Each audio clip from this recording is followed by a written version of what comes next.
and Superman, and Superboy, and Supergirl, or Superman. This is Jason J. Lewis, the voice of Superman on Justice League Action. This is Mark Wade, writer of Superman Birthright. And you're listening to The Krypton Report. And you're listening to Krypton Report. Up in the sky, look! It's a bird! It's a plane! It's the Krypton Report! The All Things Kryptonian podcast, including Superman and Supergirl. We discuss games, movies, cartoons, TV shows, and comics. Find us on Facebook, Instagram, YouTube, and Twitter. So the following episode is a special episode. It's a Requel. It's the second show that I started working on. But I'm talking with an old college roommate of mine about a little bit about our Batman love and history and how we kind of bonded over Long Halloween, Dark Victory, and we even pitched and created our own Batman reboot script called Legacy of the Dark Knight. But I'm going to be talking with Chase here soon about the upcoming The Batman, so I thought I'd give everyone just kind of a sample of where his mind is and what we did. So enjoy this kind of throwback episode. Lights, camera, action.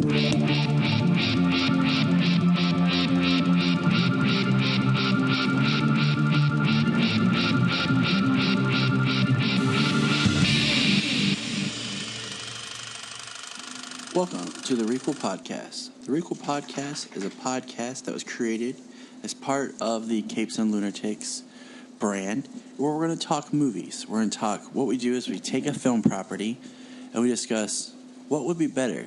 Should we reboot this, do a soft reboot, make a sequel, make a prequel, or a requel? And if you're wondering what a requel is, well, sit back and listen and we'll tell you. Each week we have a special guest where we've decided on a film property or franchise, and we come up with options, ideas, and then what we do is we create our story and we pitch it to each other, and we decide which way we want to go, and then we let you guys also decide what your story would be. Welcome to Let's Requel. That's right. It's a new podcast. This is our first episode, and what we're going to do is we're going to discuss movies. But the idea is there a film that you really like that you wish they had done a sequel? Or is there a franchise you like that you feel has just kind of lost its way? So what our goal here is we're going to discuss a movie or a topic, and we're going to kind of pitch ideas to where we could take that property. See, would we want it to be a sequel, a prequel, a reboot, a soft reboot, or aka a requel? Now, we're going to try to avoid any kind of book properties and things like that because they kind of exist outside of moviedom. But what we're going to discuss today is, first of all, I'm really excited to have this guest with me today, and you'll probably find out why as we go through our conversation. But what we're going to be discussing is the Dark Knight Trilogy. And what you're saying is, wait, aren't there already multiple movies? Yes.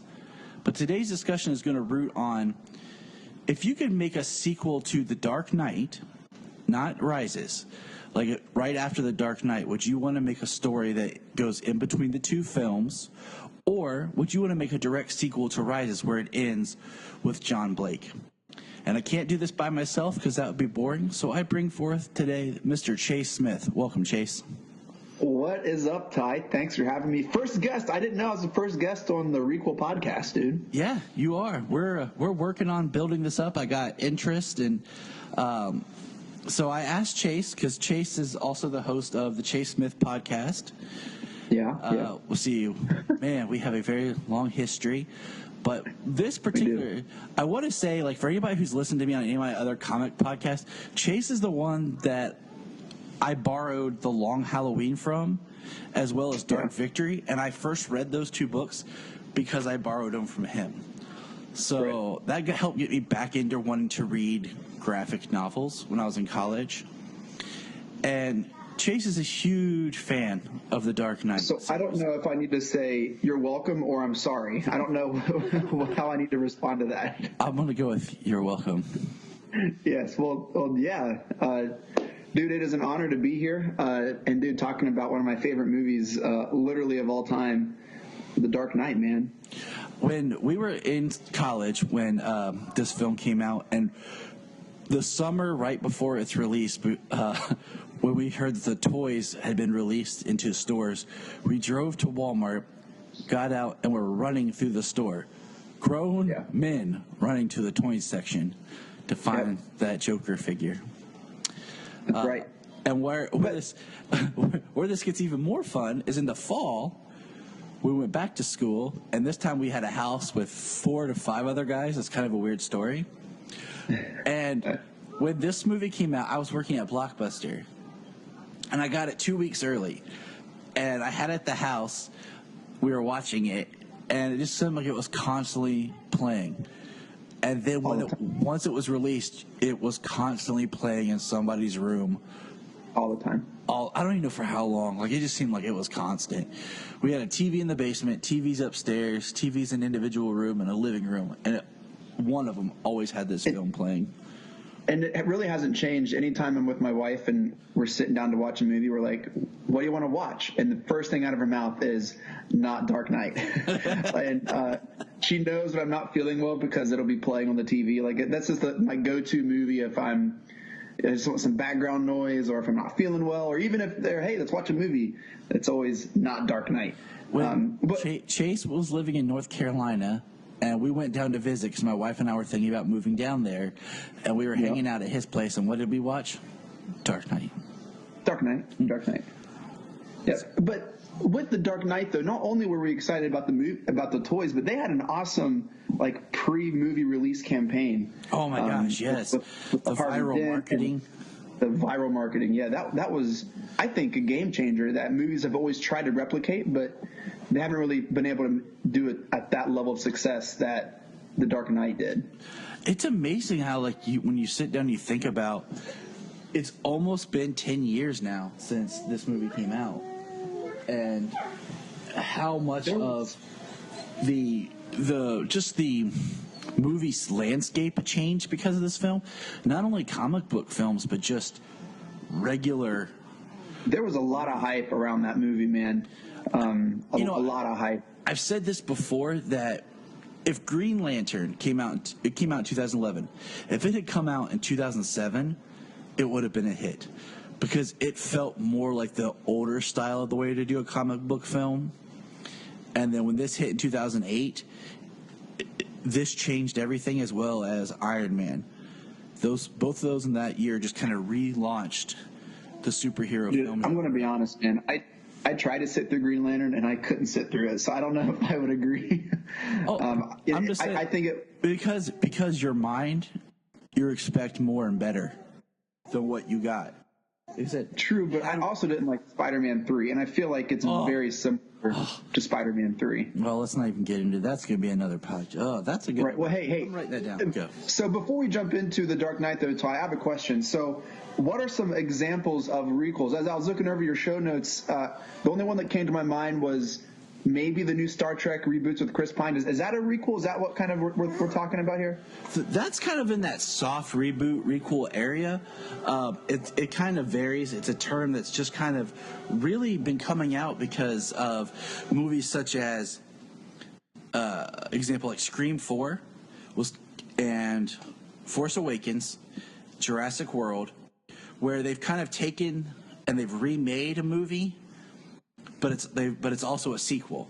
Because if you put A New Hope and Force Awakens side by side, there's a lot of similarities, almost like like Sharknado 4.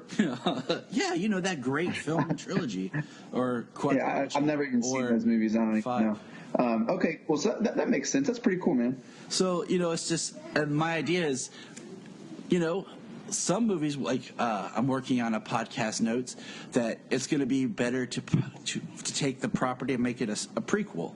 So it's just kind of the idea of where would you take this property. Now, with The Dark Knight, it's a great movie. It's almost a standalone. Almost. Like, you can watch Batman Begins, and you can watch The Dark Knight Rises. They seem like they connect. They all connect, but you could almost watch The Dark Knight as a standalone. Yeah. So, like I said, today's question is, would you, Chase, want to do a direct sequel to The Dark Knight and pick up at the end, or would you want to do a sequel to Dark Knight Rises with John Blake? So that is a very good question, and I think we have to look at your other question, what is the best story?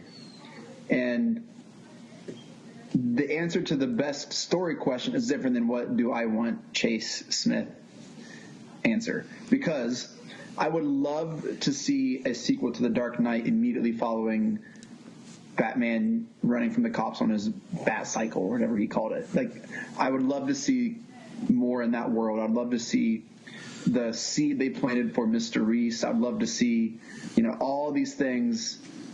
Like, I don't want to see Batman 10 years later with a cane. Like, come on, man, you're Batman. But I think the best story would be the John Blake continual story with Joseph Gordon-Levitt assuming the mantle and the cowl. And we do want to make a note, because on this episode, real quick, I forgot to say this earlier, we do understand that a lot of times when we're talking stuff, there may be stuff that's rumored to a reboot or remake. Like, we've already know that they've already rebooted Batman, and we're not even touching that. So this conversation doesn't go to, like, on some film properties, it might be just a complete reboot. This one is specifically to the two options we discussed about where we would make the sequel. I just wanted to throw that out there before any listeners might say, well, they have Affleck now. We know that, but that's another thing. This is about the Nolan films. Yeah. And I think the Nolan teams, when they made these movies, set out to tell stories. Like, that was what they wanted to do. I think they cared about fanboys to an extent. That's why they work so hard in making it accurate and making it enjoyable for us. But I think at the end of the day, all they cared about was story, and especially the overarching story of Bruce Wayne and telling his overarching story over 3 films. And that's one thing I think that we'll throw out the Amazing Spider-Man series forgot, is because if you listen to Nolan talk, he said he approached each film as an individual. If he had an idea to do a sequel, but he wouldn't end a film where the sequel is necessary to feel like you got the complete story. And with The Amazing Spider-Man, they had a complete film idea. They decided to cut up and spread out over 3 films and didn't take each film and make it one solid film at a time. As The Amazing Spider-Man, is that Maguire or is that Garfield? Garfield. That's why They made 3 of those? No, we didn't get to the 3rd one. That's why. Oh, okay. They didn't do a good enough job, because originally it was supposed to be the first film was the origin, and they were going to talk about the parents, but then they decided to spread that parent story over 3 films. And what we got was a soft, unneeded reboot with the first one, and then an overpacked sequel that was setting up too much and forgot that it was making one movie at the moment. Yeah. So, with that, do you want to hear my pitch first? And then you can... Oh, 100%, yeah. Okay. Yeah, so, man. All right. Let me readjust my baby girl here. She's wearing her Wonder Woman outfit as we podcast. She wants to represent her DC love, too. She had her Batgirl on earlier, but we had to change. So, my pitch. Here we go. My pitch would actually follow right after The Dark Knight. It would be called Legend of the Dark Knight. And here's how it would go. It has been a few weeks since Batman killed those men. We have these are just bullet points. So there are lawyers who are searching to find the truth. How or why would Batman do what he had done when the Joker was actively working against him? A new bill is up for review called the Dent Act, while Gordon is leading a team to hunt Batman but slightly allowing Batman to get away. During this time, Bruce and Alfred have returned to Wayne Manor and the Batcave. They are rejoicing in the fact that the mob was finished and is being rounded up and destroyed, but on the horizon are new things. Arkham Asylum has rebuilt on what's being called Arkham Island. With the Wayne Foundation has relocated all the people in the Narrows to new development homes, thus closing the Narrows off and making it Arkham Island. The Joker is the first patient that is there in solitude. And now Hugo Strange has been appointed as lead doctor, while we meet some of the new interns. We meet a Harleen Quinzel, a grad student who wants to work with the Joker, And we will use her story as an idea of what it means to be obsessed. We will use her as a parallel of Batman. Batman's obsessed with his parents' murder, his vengeance, and what does that do to him compared to her obsession with the Joker and what that does to her as a person. Gotham City officials have been getting packages marked with R's and question marks as the Riddler begins to rise. He has kind of been taking people and putting them in cat and mouse riddle games, somewhat similar but not as gruesome as like Saw, as in like he's pitting people against each other in these death-defying scenes. There's a group of kids who are all Bat fans who are investigating the crimes, and that's what could lead into Batman meeting Carrie Kelly, someone on the street who still believes in Batman and doesn't believe that he killed those people. Gordon had to bring in a new rookie cop, Harvey, that's helping lead the charge against Batman. And what happens is, while Batman and Alfred are finding a way to destroy the Riddler and Harley, they realize that Batman's existence in itself is giving rise to these super criminals. So Batman, once he is able to defeat the Riddler and stop Harley, he decides that it's time to put the Bat mantle down, to step away and use his resources as Bruce Wayne to better Gotham, because the Bat has served his purpose. And that would lead into him giving up Batman, and where we find him later in Dark Knight Rises. Dude, I felt like I just watched that movie in my brain. Oh, I know you can. Like, I sat here and was just like piecing it together. Like, I don't want to do much, but what is my theme? And I was like, my theme is basically his existence. You know, the Joker talks about escalation. Well, how far can you escalate something till it's destructive? And I feel like my biggest thing was I liked the Dark Knight's ending.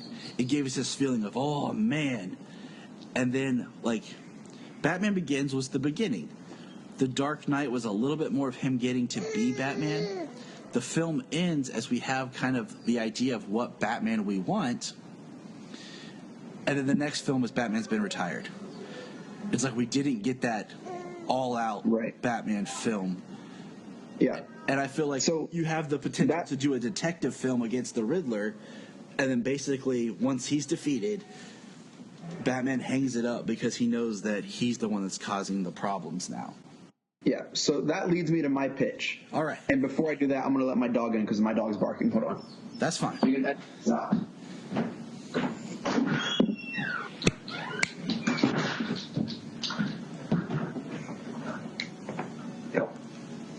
So that leads me to my pitch, Ty, and I think you highlighted in a couple things that I was wanting to pitch, but I think if you're going to do a sequel for The Dark Knight and you want to tell the story, you have to make it relatable and make it one that fits in that universe. And I think you still have to focus on Wayne and his idea of family. And I think you use that seed plan with Mr. Reese where he does start to kind of go a little crazy. But I think you have to incorporate Morgan Freeman's character. Maybe he gets kidnapped.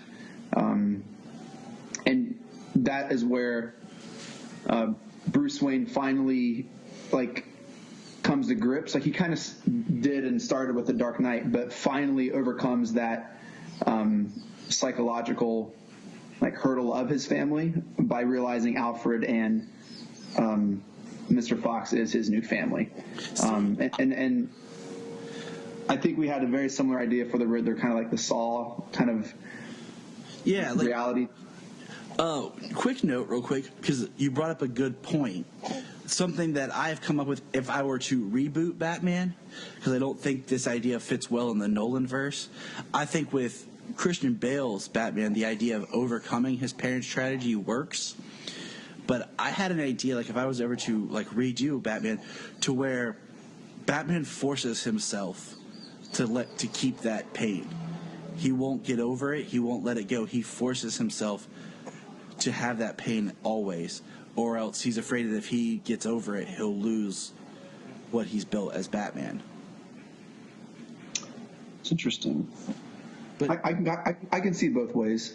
yeah, I prefer the idea, like, because, I mean, in Nolan's film, Bruce is more human in person.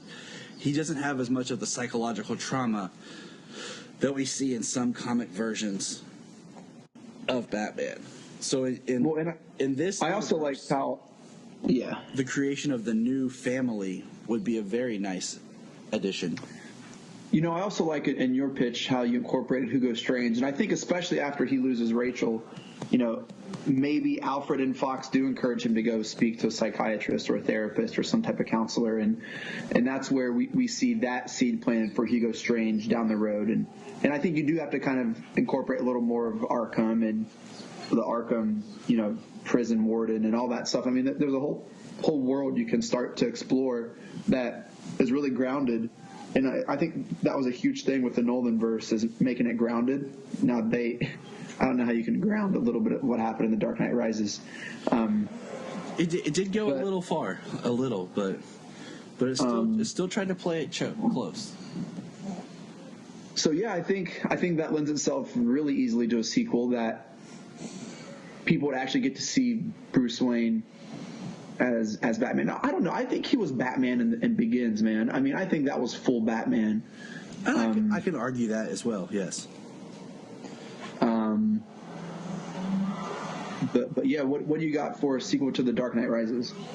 For Rises, I didn't get to put as much thought into it.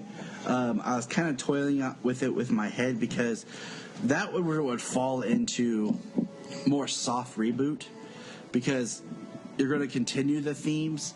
And as much as I like John Blake and the idea of him as Batman, I kept trying to pick what type of Batman story would I want for Blake to lead. Like, what kind of universe would he build as Batman? Would he be the, like, and I started thinking more along the lines of, like, Batman Beyond.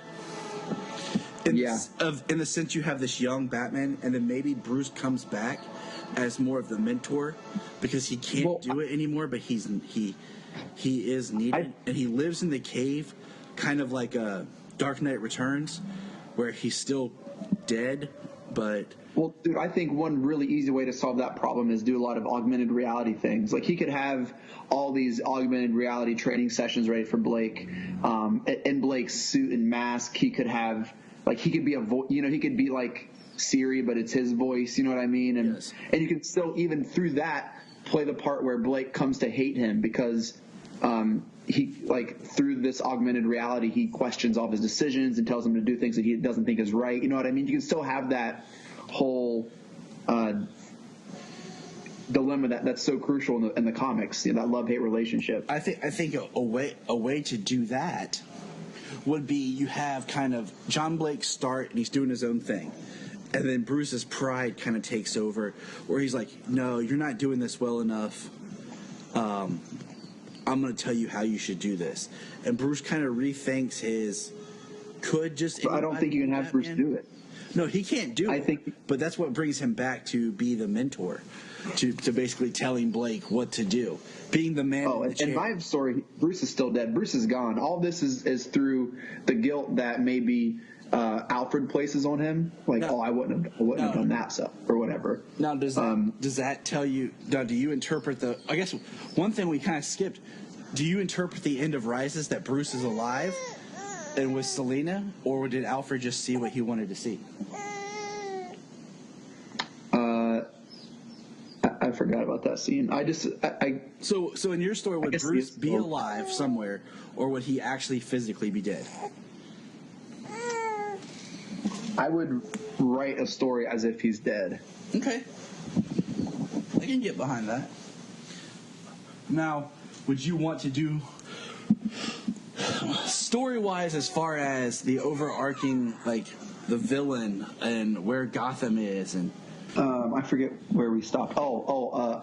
Villain for Blake. Okay, ready? 1, 2, 3. So a villain for Blake in this sequel? Oh gosh, that's a good question. I would have to say, I think you have to at some point bring back the Mob. And what I was thinking with that is, before we jump into anything, I would do the Penguin. And I would do the Penguin He's like an arms dealer. as an arms dealer mob boss. The Penguin is his nickname. But Yeah. because of the events of Rises and so many of the wealthy dying or whatever, one of the founding families, Oswald Cobblepot, returns to Gotham to come and help and use his family's wealth to help bring Gotham back. So you have Oswald as the very face of renewing Gotham, but then you have the Penguin, which is still him, as his underground name. You could even have it to where he starts crime mobs again, and he even wears a mask or something like that looks kind of like a penguinish. So And then Blake is to be a him. detective again.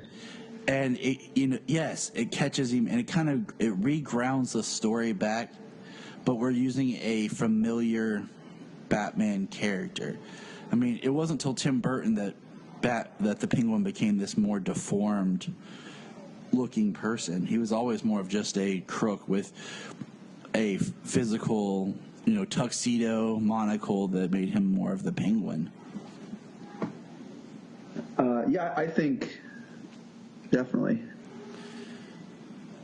that would work. And as far as like with Blake's story as a person, I think Blake has challenges to overcome, in himself of, am I even worthy to be Batman?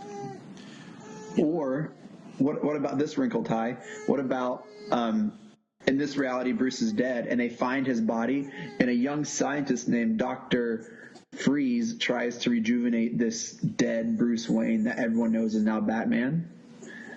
And then we get zombie Batman and Mr. Freeze taking over Gotham. I'm think? about that. Mr. Freeze. I mean, I think there's ways to do every character grounded. You lose something in that, but you can also gain something with that. So, Nolan before was quoted saying he didn't want to do the Penguin. And I think if you look at it, doing the Penguin along the lines of Burton's Penguin, yeah, you're not going to get a good story. But if you look more at the other angles, you're going to get something better. So, would there be any way that we can incorporate any other of the DC universe into these sequels or requels? See, I like with the Nolan idea. I think it works best in keeping it separate. It works best in keeping it grounded and kind of in its own pocket. And I say that because,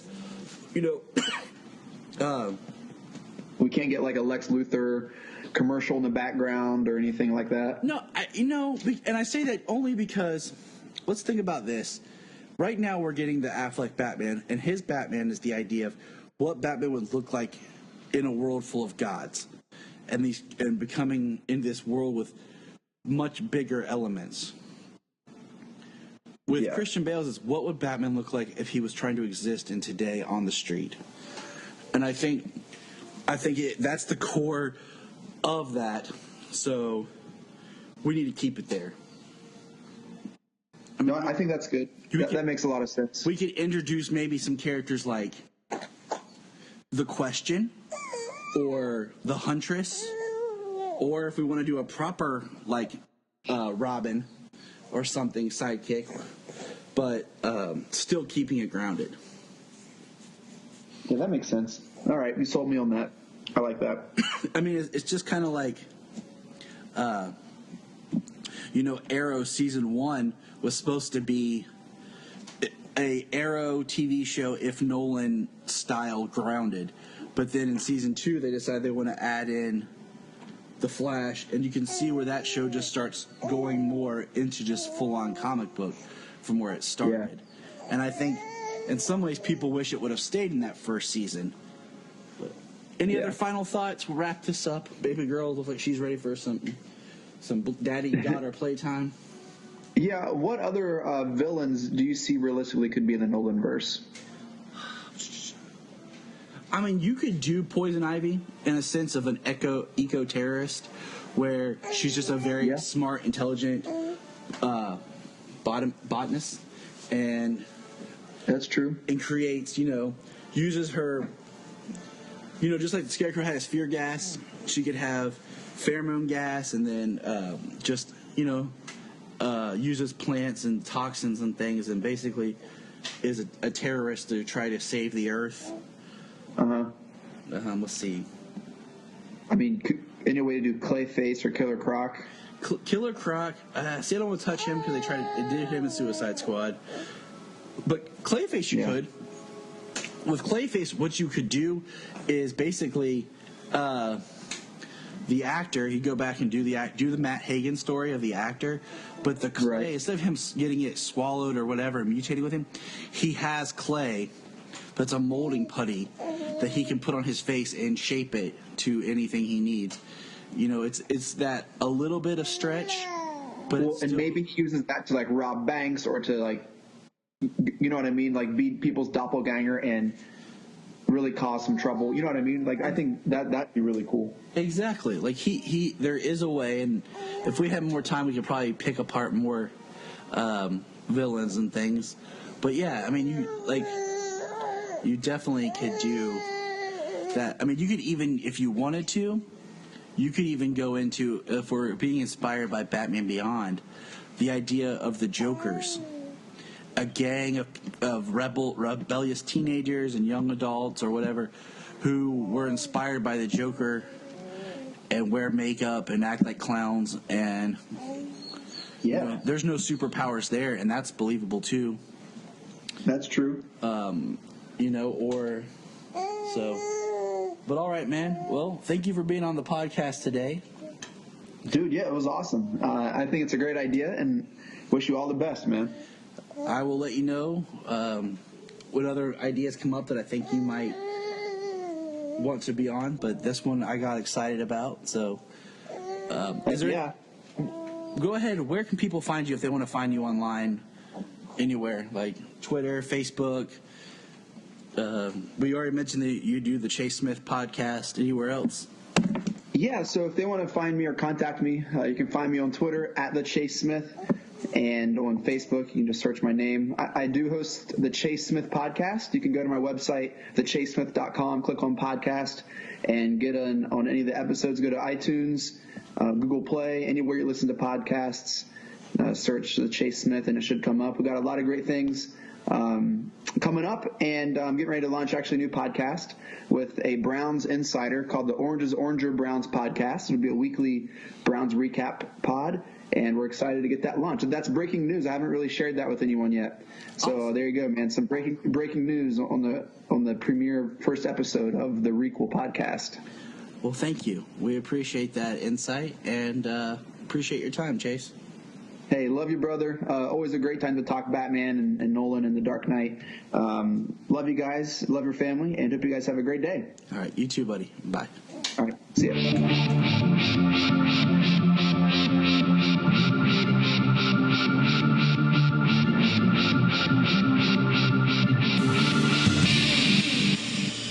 Look up in the sky.